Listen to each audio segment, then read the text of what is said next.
A África é o continente mais pobre do mundo. Lá, 546 milhões de pessoas vivem na pobreza. No Burundi, 63% da população é subnutrida.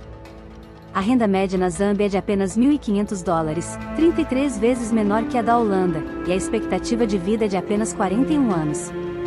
Quais fatores teriam condicionado o destino da África a este desfecho dramático? É isso que vamos discutir agora, no canal Determinismo Geográfico. Uma explicação frequentemente invocada é o colonialismo pelo qual a África passou entre os séculos XIX e XX.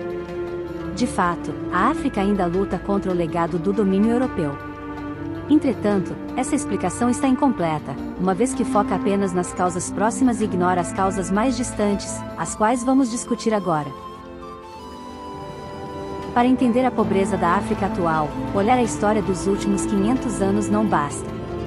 É preciso ir muito mais longe. Até o fim da última era glacial, todas as sociedades humanas eram caçadoras-coletoras, mas a partir de então, alguns povos começaram a se dedicar à agricultura. Os recursos alimentícios passaram então a ditar o ritmo de desenvolvimento social pelo qual cada povo passaria. Nenhum lugar do mundo antigo foi tão abençoado nesses recursos como o crescente fértil. Basta imaginar os vários animais domésticos que temos hoje: porco, vaca, cavalo, ovelha. Esses animais existiam no crescente fértil ou próximo a ele. De fato, de todos os grandes mamíferos domesticáveis, apenas a lhama não é nativa da Eurásia. A Eurásia não só tinha uma grande quantidade de mamíferos domesticáveis, como também espécies variadas de cereais e legumes anuais, que guardam muita energia em sementes comestíveis pelo homem. Como explicado por Jared Diamond em Armas, Germes e Aço, esses recursos agropecuários foram o denominador comum para o surgimento das grandes civilizações do passado, pois permitiam a geração de excedentes alimentares que sustentavam especialistas em tempo integral. Enquanto os africanos do norte da África tiveram a sorte de habitar a mesma faixa temperada do crescente fértil, onde se poderia cultivar as mesmas plantas, ao sul do Saara o mesmo não ocorreu. Não só o grande deserto atrasou a difusão de tecnologia e conhecimento, mas a mosca tsetse, transmissora da doença do sono, matava os animais domésticos.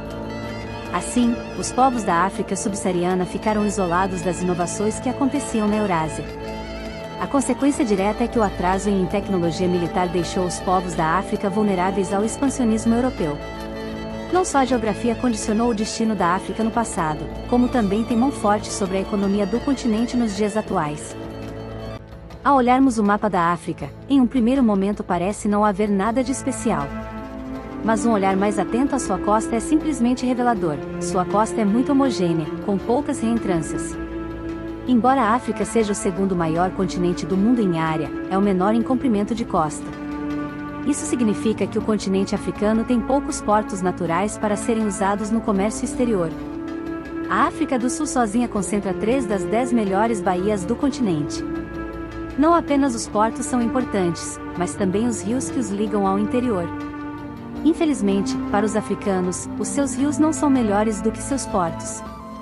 A África tem poucos rios navegáveis que ligam a costa ao interior. Muitos de seus rios são encachoeirados e alguns são navegáveis durante poucos meses do ano. O rio Benue, por exemplo, é navegável durante apenas 2 meses. O transporte por água tem grande importância econômica porque é 10 vezes mais barato que por terra. Os países do interior da África sem acesso ao mar dependem do frete caro que passa por seus vizinhos costeiros.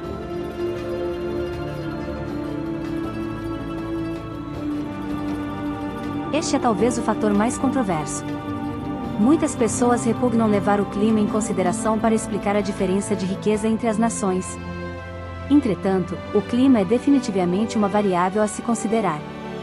Fato é que os países tropicais tendem a ser mais pobres que os temperados. Mesmo quando corrigido pelo PIB per capita, os países tropicais tendem a ter qualidade de vida menor. A própria África continental ilustra muito bem essa diferença de prosperidade entre as zonas climáticas da Terra. Os países mais ao norte e os mais ao sul são mais ricos que os do meio do continente. Só o Gabão tem renda comparável.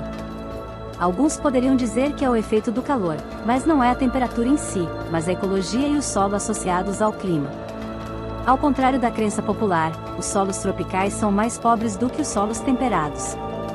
Durante milhões de anos, chuvas intensas lavaram os nutrientes dos solos tropicais, em um processo conhecido como lixiviação. As áreas agrícolas líderes em exportação de alimentos hoje estão localizadas em estepes temperadas de Chernossolo, o meio-oeste dos Estados Unidos, a Ucrânia e o Pampa argentino são exemplos. Outro problema da África associado ao clima são as doenças tropicais. A população do continente é acometida por muitas doenças transmitidas por insetos, em que a mais devastadora é a malária. Em 2018, a malária atingiu 228 milhões de pessoas na África e matou 400 mil. Embora a doença seja curável e o mosquito possa ser combatido, os africanos têm grande dificuldade em controlá-la por falta de recursos. É um ciclo vicioso, a malária causa e ao mesmo tempo é consequência da pobreza. Este mapa mostra as áreas do globo em que a malária é endêmica. Percebam que a malária falciparum, que é a mais letal, é bastante prevalente na África. Este mapa britânico de 1899 mostra quais eram as áreas consideradas seguras para a colonização europeia. A área cinza era considerada a região mais insalubre do continente. Reparem que as linhas desse mapa praticamente se sobrepõem às linhas do mapa de IDH. Se você gostou do conteúdo deste canal, não se esqueça de se inscrever e deixar um joinha. Até a próxima e lembrem-se, a geografia não importa, a geografia é tudo.